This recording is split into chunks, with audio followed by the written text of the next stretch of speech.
latviešu tajā mūzikā, tautas mūzikā ir, piemēram, kur tad tu nu biji Āzīti mani? Visi zin, dziesmu, kur tad tu nu biji Āzīti mani, vai ne? Jā, tā.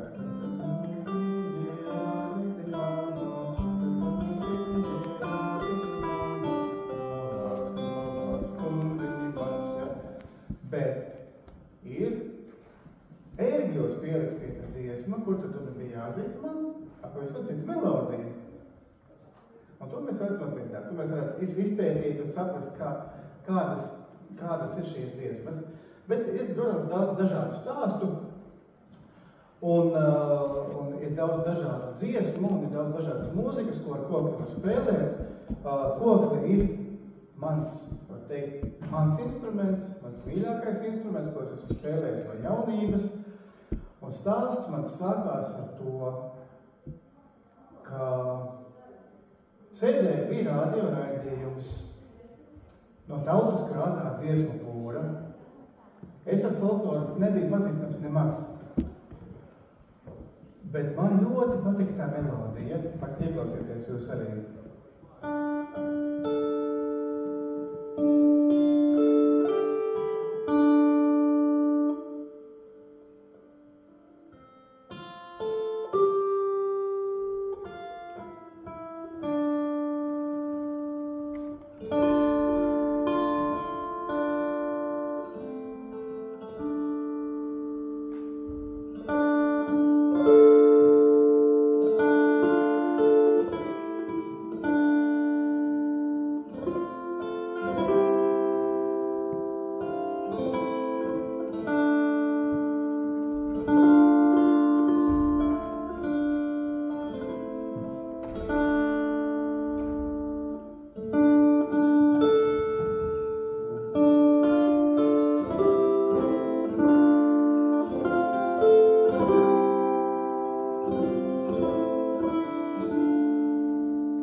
Manu sirdi uzrunāja, un es kā pusaudzis, kā jaunietis, 15 gadus vecs, es teicu, ka es gribu mācīties spēlēt kokli.